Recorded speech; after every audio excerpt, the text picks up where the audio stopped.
Petite vidéo rituelle, fin d'année, début d'une nouvelle année, je fais le bilan et je vous partage tous les objectifs très ambitieux là pour le coup que j'ai pour 2026.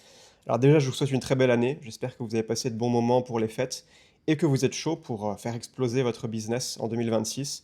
Déjà, moi je retiens deux choses de mon année 2025.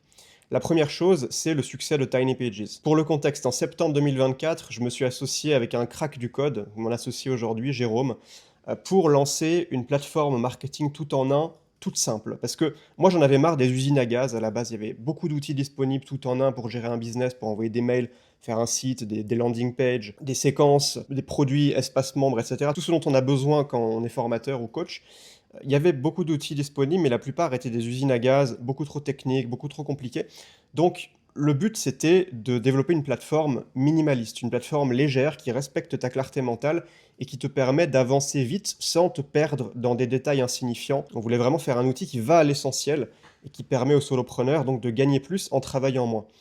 Je pense qu'on a réussi ce pari. On a lancé Tiny Pages, la première version, en janvier 2025. À la base, c'était vraiment un MVP, un prototype qui faisait l'essentiel, mais il manquait quand même pas mal de fonctionnalités importantes.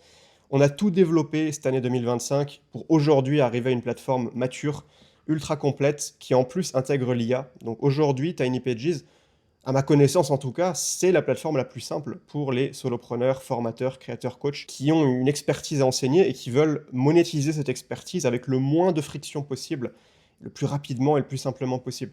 Donc je suis vraiment fier de l'application qu'on a créée, nos clients sont super contents. On a eu une belle croissance, on est sur une bonne dynamique en ce moment. Et ça va encore continuer d'augmenter en 2026. 2025, j'ai surtout fait la promotion auprès de mon audience. 2026, on va enclencher la vitesse supérieure pour la croissance avec notamment des partenariats de l'affiliation. C'est des choses que vous verrez pas forcément, ça se fera en coulisses, mais c'est vraiment là-dessus qu'on va capitaliser à partir de maintenant pour la croissance de Tiny Pages. En termes du développement produit, on va continuer d'intégrer l'IA de plus en plus. C'est vraiment pour nous l'IA ce qui va permettre de supprimer la barrière entre vos idées et leur publication. Vous avez une idée le plus rapidement possible. Déjà avec l'IA aujourd'hui, vous pouvez faire un email, une landing page qui se génère sous vos yeux. Vous pouvez créer une page de vente complète. Il y a une IA qui vous pose des questions pour comprendre votre offre et créer la page de vente la plus pertinente possible. On a déjà bien intégré l'IA en 2025, mais là, on va continuer d'améliorer les fonctionnalités qu'on a déjà et puis développer tout ce qui fait sens pour que vous puissiez travailler encore plus vite et que vous puissiez toujours gagner plus en travaillant moins. C'est le but ultime du solopreneur. C'est pas qu'on n'aime pas notre travail, c'est qu'on veut se concentrer sur l'essentiel, sur ce qui nous fait plaisir, sur ce qu'on aime et aussi avoir du temps libre, évidemment, à côté pour nos passions, pour nos proches. Tiny Pages, le but, c'est de vous libérer de la barrière technique et de la barrière aussi marketing, parce que beaucoup d'entre vous, en tout cas qui utilisez Tiny Pages, vous n'êtes pas des marketeurs. Et donc aujourd'hui, Tiny Pages fait aussi votre copywriting. Vous n'avez pas besoin de vous prendre la tête sur comment rédiger des pages de vente, des emails de vente. Ça, l'IA vous le fait, c'est intégré dedans déjà. Donc on est vraiment fiers avec Jérôme, mon associé, de Tiny Pages, de la plateforme qu'on a développée en un an. Ce qui est surtout très cool, c'est de voir qu'on a un vrai impact dans la vie de tous les entrepreneurs qui font tourner leur business aujourd'hui sur Tiny Pages et qui nous envoient des super témoignages. Ça nous tient à cœur en tout cas de faire du bon travail et on voit que le travail paye, en tout cas que nos clients sont super contents. Et ça pour nous, la satisfaction client, c'est la métrique la plus importante. La deuxième chose que je retiens de mon année 2025, c'est que j'ai poutré des démons intérieurs qui me pourrissaient la vie depuis trop longtemps. Je leur ai mis une branlée, là ils sont au sol en train d'agoniser. Je parle principalement de l'anxiété sociale et du perfectionnisme paralysant. C'est un peu mes schémas compulsifs internes. Déjà, l'anxiété sociale. Moi, je suis quelqu'un de très introverti de base. J'ai tendance à vivre un peu dans ma bulle. Si tu veux, mon premier business, vente de formation, j'étais vraiment tout seul à bosser en asynchrone. Je faisais mes vidéos, je faisais mes formations, mes newsletters. Je les envoyais, mais j'étais jamais vraiment au contact des gens. J'étais dans ma bulle. Ça a fonctionné, mais au bout d'un moment, ça te limite. Quand tu ressens toujours une barrière émotionnelle à aller vers les gens, à discuter avec de vrais humains en direct, dans des interactions directes, il y a des situations où tu te sens frustré parce que tu as l'impression de te limiter toi-même à cause de vieilles croyances ou de vieilles anxiétés qui sont là en toile de fond et qui te poussent à la procrastination. Moi, pendant longtemps, j'ai procrastiné de faire des lives, j'ai procrastiné de faire des appels avec les gens de mon audience, j'ai procrastiné de faire des workshops en live. Ça faisait des années que je voulais faire ça, mais je le faisais pas parce que anxiété sociale, peur de me confronter à ces vieilles peurs-là. Et la deuxième chose qui est assez complémentaire, hein, c'est le perfectionnisme paralysant, c'est quand tu surintellectualises trop. Souvent, c'est une fuite. C'est-à-dire que, pour prendre l'exemple des lives, je savais depuis longtemps que je voulais faire des lives, mais comme je ressentais une forme d'anxiété sociale à me lancer, je surintellectualisais. Il faut d'abord que j'ai la stratégie parfaite, il faut que je me renseigne sur tous les outils disponibles, machin. Et au final, tu intellectualises, tu réfléchis, tu brasses du vent et tu le fais jamais. T'as l'impression que la réflexion est utile, en réalité, elle est stérile. C'est juste une fuite pour ne pas passer à l'action. Ça, je l'ai bien compris cette année. Et donc, j'ai décidé de brutalement sortir de ma zone de confort. Je me suis lancé plein de défis. Premièrement, commencer à faire des appels en visio avec les prospects pour Tiny Pages, qui avaient des questions, qui voulaient savoir est-ce que Tiny Pages est bien pour leur business. Et ça peut paraître con, juste faire des appels avec des prospects qui ont des questions. Mais pour moi, au début, je me sentais vraiment stressé. De me dire, ah tiens, là, je vais parler avec quelqu'un, je l'ai jamais vu avant, je sais même pas à quoi il ressemble. Bon, au final, ça s'est très bien passé. Quand tu fais 10, 20, 50 appels, au bout d'un moment, tu prends l'habitude et ton anxiété sociale se dissipe naturellement. Il faut juste se confronter au réel et au bout d'un moment, tu te rends compte qu'en fait, ça va, c'est cool. Même aujourd'hui, j'aime bien le faire, franchement. Ça, c'était le premier défi. Deuxième défi, j'ai décidé d'assumer mes imperfections face à la caméra, de faire des vidéos minimalistes. Je pense que si vous avez suivi cette chaîne cette année, vous les avez vues passer. En me prenant beaucoup moins la tête sur le montage, sur la forme, en lâchant prise, un peu comme je fais dans cette vidéo. Tu vois, cette vidéo est loin d'être parfaite, mais c'est pas grave, elle est authentique. Je partage un message qui me tient à cœur de partager. Et résultat, j'ai publié cette année 63 vidéos YouTube, comparé à seulement 11 en 2024. Donc on a fait quasiment x6 là. En 2025, j'ai aussi publié 10 vidéos que j'ai tournées en une seule prise, c'est-à-dire sans montage, sans cut, sans rien du tout. J'allume la caméra, je parle, j'éteins, j'upload. Ça, je l'ai fait 10 fois. Franchement, j'en suis assez fier parce que ça a toujours été quelque chose dont je me croyais incapable. Ben là, je me suis prouvé que j'en étais capable. Donc, grosse sortie de zone de confort, certes, mais aussi gros level up dans mes croyances par rapport à moi-même et à mes capacités en tant que créateur. J'ai aussi donné quelques appels de coaching en one-one. Là, c'est pareil, c'est comme les appels, mais en plus, la personne a payé. Donc, c'est encore plus stressant, mais ça, je l'ai fait. J'en ai fait quelques-uns. J'ai proposé aussi des appels à 15 entrepreneurs de mon audience. J'en ai fait 2 par jour pendant une semaine. Et ça a été incroyable. J'ai rencontré des entrepreneurs super inspirants, avec des business très divers et variés. Certains sont devenus des potes, d'autres vont peut-être devenir des partenaires à terme. Donc ça, je pense que je le referai. Pareil, ça a été une grosse sortie de zone de confort au début. Je me sentais vraiment anxieux à l'idée de faire ça, mais je l'ai fait. Et waouh, franchement, c'est incroyable. J'aurais juste dû le faire plus tôt, en fait.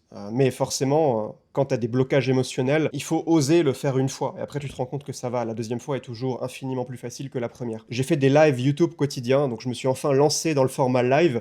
Et j'ai même fait un workshop payant, donc un live, mais avec un contenu structuré que je prépare, que je délivre aux clients qui payent pour assister au live. Et là, c'est d'autant plus intimidant parce que c'est comme un live qui déjà était quelque chose d'intimidant pour moi. Mais là, en plus, les gens ont payé et il faut pas que je déconne. Si c'est nul, les gens seront pas contents. Donc il faut que je me prépare bien. Et ça, je l'ai fait et ça s'est bien passé. Les clients étaient super contents. J'ai reçu plein de messages de remerciements après. Même si c'était pas parfait, mais franchement, cette année 2025, j'ai bien appris une chose, c'est que ça n'a pas besoin d'être parfait. Je le savais déjà mentalement, mais là, je l'ai vraiment vécu. Souvent, tu peux te retrouver bloqué pendant des années à tourner dans une boucle juste à cause de croyances obsolètes qui t'empêchent de passer à l'action. Des vieilles peurs, des bugs dans ton logiciel mental. Et honnêtement, ça vaut tellement le coup de sortir brutalement de sa zone de confort. Alors brutalement ou alors progressivement, hein, si ça te fait vraiment peur, et c'est ok, tu vois, tout le monde a peur. Une phrase que j'aime bien, c'est le courage, c'est d'avoir peur, mais de le faire quand même. Le courage, c'est d'avoir peur et de le faire quand même. Tout le monde a peur. La question, c'est juste, est-ce que tu passes à l'action quand même? Est-ce que tu vas agir sur cette peur pour la transcender? Ou est-ce que tu vas rester bloqué dans une boucle? Et honnêtement, une boucle d'inaction liée à un blocage mental, ça peut durer des années, voire des décennies. T'en as qui restent bloqués toute leur vie là-dedans. Et à la fin, sur leur lit de mort, c'est là qu'ils ont des regrets. Et c'est terrible. Ça, c'est terrible. Moi, c'est ce que je veux éviter dans ma vie. C'est pour ça que je considère que c'est tellement important de se confronter à ces peurs, même graduellement, petit à petit, c'est OK. Mais sortez de votre zone de confort, vous allez juste devenir une nouvelle version de vous-même, comme un Pokémon qui évolue. Vous étiez un Carabaf, maintenant vous devenez un Tortank. Après, c'est jamais vraiment comme ça, parce que tu peux toujours encore évoluer à la version supérieure, mais il faut régulièrement savoir identifier quelles croyances sont des bugs dans mon système mental et par quelles actions est-ce que je peux me prouver à moi-même que ces croyances sont complètement fausses. Et après, tu changes d'identité. Et quand on dit que tout est dans le mindset, c'est tellement vrai. C'est de ça dont je parle là. Faire évoluer le mindset, après ça te permet de complètement transformer tes habitudes. Ce que tu oses faire, parce qu'avant tu n'osais pas le faire, maintenant tu oses. Et donc tu obtiens des résultats massifs comparé à avant, quand tu restais bloqué dans les mêmes schémas d'autosabotage. Sinon, d'autres petits succès de l'année, divers et variés. J'ai été régulier sur les entraînements à la salle, donc j'ai maintenu un physique qui me convient. J'ai aussi varié les sports. Maintenant je fais plus juste de la muscu, mais aussi badminton, escalade, muay thai, course aussi cardio, donc je varie, c'est cool, ça me permet de prendre plus de plaisir dans ma pratique sportive. J'ai passé une année supplémentaire sans être sur les réseaux sociaux. À part YouTube, YouTube j'en parlerai juste après, mais ça c'est vraiment une excellente décision que j'ai prise il y a déjà pas mal d'années, c'est d'arrêter les réseaux sociaux. De ne plus être sur Instagram, sur Twitter, toutes ces conneries qui te siphonnent ton énergie vitale. C'est vraiment là pour te traire, comme une vache à lait, mais on te traite ton attention. Pour moi, c'est intolérable. Je ne peux pas tolérer ça. Donc, je ne veux pas de réseaux sociaux dans ma vie. Et encore une année sans être sur les réseaux sociaux, sans scroller bêtement sur mon téléphone, franchement, j'en suis assez fier. Niveau voyage, je suis allé en Malaisie, au Vietnam, Thaïlande. Bon, j'habite en Thaïlande, donc rien de nouveau. Je suis retourné en France. J'ai fait Taïwan. Taïwan, très belle découverte, je recommande. Ce que j'ai foiré maintenant dans mon année, bon, évidemment, tout n'a pas été beau et merveilleux. Il y a des choses que j'ai moins réussi. Par exemple, mon objectif de progresser en langue thaïlandaise, échec lamentable. J'ai pris 5 leçons quand même, mais après, j'ai complètement laissé tomber. Pour être honnête, c'était pas assez haut dans mes priorités. Donc on peut pas tout faire, c'est ok. Autre échec, on va dire, c'est plutôt une mauvaise habitude que je dois éradiquer en 2026, c'est je passe trop de temps encore sur YouTube. À regarder des vidéos random, à regarder les combats de l'UFC, tu vois, je regarde la bagarre. Ça me hook, ça, la bagarre. Mais ça m'apporte rien de passer une heure à regarder des combats, ou ça peut être ça, ou ça peut être d'autres choses, hein, mais des vidéos à la con, je pense que vous voyez de quoi je parle. C'est pas que je suis anti-YouTube, c'est juste se perdre bêtement dans l'algorithme et faire de ça ton activité par défaut quand tu t'ennuies. On peut faire mieux, on peut lire des livres, on peut passer du temps avec ses proches, je peux jouer avec mon chat, toi, par exemple. Je peux aller sortir, me balader, écouter un podcast, quelque chose de plus intelligent, de plus intentionnel. Donc ça, c'est le point sur lequel je dois travailler en 2026 pour récupérer du focus et du temps, qui sont mes ressources clairement les plus importantes et dont je vais vraiment avoir besoin. Vous allez voir, vu mes objectifs que je vais vous énoncer maintenant. Cette année, je ne me fixe pas d'objectif annuel. Je pense que c'est une connerie. À chaque fois que je me suis donné des objectifs pour l'année entière par le passé, ça a foiré. Tes objectifs peuvent changer. Quand tu te fixes d'objectifs pour toute l'année et tu te dis, ok, c'est ça que je vais faire toute l'année, tu te fermes à bon nombre d'opportunités qui pourraient arriver en cours de route. La réalité, c'est que la vie est souvent chaotique et tu vas en chemin récolter de nouvelles informations. L'information vient de l'action. Elle vient pas d'une réflexion théorique parfaite qui te permettrait par la force de ta pensée d'anticiper tout à 12 mois. 12 mois, c'est beaucoup trop long. Il va se passer des choses que tu ne peux pas anticiper aujourd'hui. C'est la raison pour laquelle je me fixe seulement des objectifs pour le premier trimestre. Et à la fin du premier trimestre, j'ajusterai. Il y aura peut-être des choses que je continuerai à faire comme au premier trimestre et d'autres choses que je modifierai en fonction des informations que j'ai récoltées en chemin. Donc, objectif du premier trimestre 2026, premièrement, Tiny Pages, continuer notre roadmap de développement et construire un réseau de partenaires pour la distribution. Comme je vous ai dit avant, ça va être sur l'affiliation qu'on va faire notre croissance. On a déjà commencé d'ailleurs. Ensuite, je lance mon podcast. J'ai déjà enregistré 3 épisodes au moment où je vous fais cette vidéo et le premier sortira demain. J'ai vraiment hâte de vous partager ça.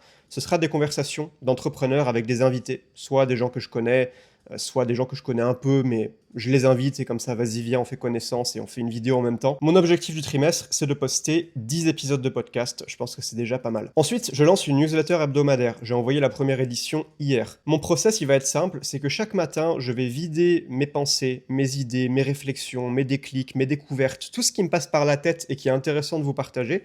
Je le mets dans une note, et à la fin de la semaine, je donne cette note à l'IA, et je lui demande de me structurer ça en sections bien cohérentes, et ça va être ma newsletter. Donc je me vide la tête pendant toute la semaine, et puis à la fin, je structure ça à l'aide de l'IA, et je vous envoie une newsletter avec plein de pépites, des réflexions qui me retournent le cerveau, des idées super utiles, des nouveaux outils que j'ai découverts, toutes ces choses croustillantes. Je vais vous les délivrer dans la newsletter. Je vous mets le lien en description si vous voulez vous inscrire maintenant pour recevoir la deuxième. Je les enverrai a priori le dimanche matin. Ensuite, je lance une communauté privée. Ça, je vous en reparlerai plus en détail plus tard.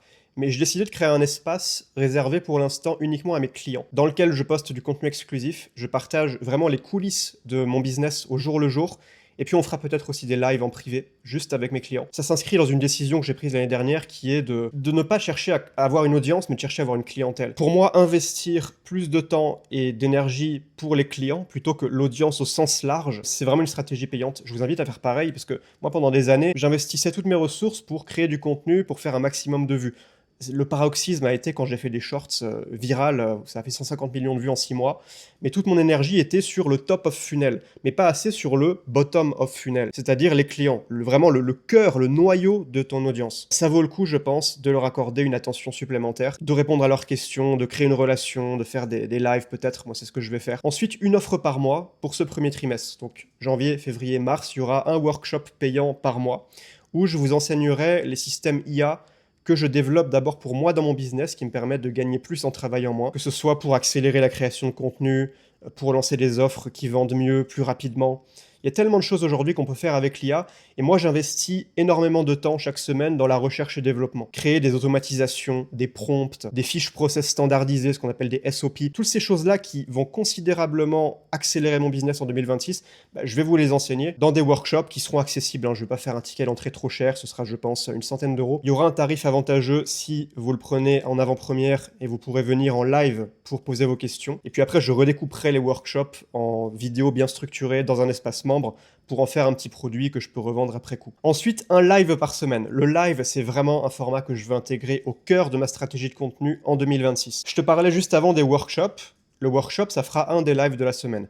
Aussi, il y aura des lives publics sur YouTube. J'en ai fait un hier, par exemple. Le replay est disponible, d'ailleurs, si vous voulez le voir. Pour moi, ce sera le dimanche, parce que c'est le jour où c'est le plus simple en termes de décalage horaire, comme je suis en Thaïlande. C'est un jour où, en général, la plupart des gens sont disponibles au milieu de la journée.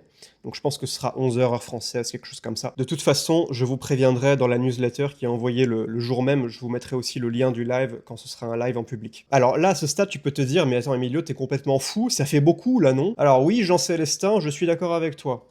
Mais, deux choses. Premièrement, effectivement, ce sont des objectifs ambitieux. Mais néanmoins, ils se complètent. C'est un écosystème. Quand je te dis, par exemple, faire un live par semaine, ce live, ça inclut les workshops payants que je vais faire. Également, je t'ai dit que j'allais mettre en place énormément de systèmes dans mon business, des SOP, des prompts, des automatisations, pour me permettre justement de créer un effet de levier et de pouvoir gérer donc, toute cette stratégie de contenu sans devoir recruter une grosse équipe. Et bien ces systèmes-là, qui moi vont apporter une valeur énorme dans mon business de solopreneur, ça va être le sujet de mes workshops. Donc tu vois, la boucle est bouclée. Tous les formats de contenu que je vais créer cette année vont s'imbriquer dans une stratégie globale. Peut-être même après, ce n'est pas exclu que des extraits de ma newsletter puissent faire des vidéos shorts, ou même des vidéos plus longues. Là par exemple, la vidéo que je suis en train de te faire, regarde ce que j'ai sous les yeux. La newsletter que j'ai envoyée la semaine dernière. Ça me sert de support. J'ai pas besoin de réinventer la roue, de retrouver une idée, de la structurer. Ben non, je prends la newsletter, et puis ça fait un contenu quand même qui est différent, parce que c'est de la semi-improvisation. J'ai la ligne directrice qui est la newsletter, qui me sert de fil rouge, mais n'empêche que je peux avoir d'autres idées qui me viennent spontanément et je m'autorise à les dire. Et ça me permet de toucher plus de gens avec des formats variés, texte et vidéo, donc c'est cool. Un autre exemple de ce fonctionnement systémique, c'est les podcasts que je vais faire avec des invités. Ça va me permettre de bâtir du réseau. Je le fais pas que pour faire du contenu profond, avoir des conversations sympas avec des entrepreneurs, je le fais aussi pour consolider mon réseau et après aller trouver des partenaires pour Tiny Pages, pour l'affiliation, pour faire des deals, pour faire du business. Tout s'inscrit dans une logique. J'ai vraiment pris mon mois de décembre pour élaborer ce système-là. Évidemment, ça va évoluer, ça évolue toujours dans la confrontation au réel, mais ce qui compte pour moi aujourd'hui, ça va être de systémiser tout ça. Comme je te disais, j'investis massivement dans la recherche et développement pour les prompts, les systèmes d'IA. Je crée également des SOP, des fiches process, pour retirer toute la friction cognitive de mes process. Par exemple, là, j'en ai fait un pour produire un épisode de podcast de A à Z. Et ben quand j'ai un nouvel épisode de podcast que je viens d'enregistrer, j'ai ma fiche process là qui est déjà prête avec toutes les étapes. Donc j'ai pas besoin de réfléchir. Tout est déjà balisé, bien cadré. Je gagne un temps fou, j'ai les prompts que j'ai juste à copier-coller. Et le jour où je déciderai que ça me prendra trop de temps, j'aurai juste à recruter quelqu'un et à lui donner le SOP. Et il aura juste à suivre les étapes sans avoir à se poser de questions. Donc ça, c'est la magie de la systémisation. Donc si ça t'intéresse de suivre tout ça, la meilleure chose que je peux te recommander, c'est de t'inscrire à ma newsletter. Je te mets le lien en description. Il y aura une newsletter par semaine avec ce format pépite, ce condensé de toutes mes idées, mes déclics, mes réflexions, mes découvertes de la semaine, que je te délivrerai sur un plateau dans un format digeste avec des petites réflexions croustillantes comme on aime. Ce sera agréable à lire. Je tiens vraiment à ce que vous passiez un bon moment à la lire et que ce soit pas juste un contenu chiant, théorique que je vous balance comme ça. Donc lien en description pour la newsletter, épisode de podcast qui arrive demain, ce sera publié sur cette chaîne, donc tu le verras, avec un invité absolument passionnant que vous ne connaissez pas, mais je pense que vous allez apprécier notre discussion.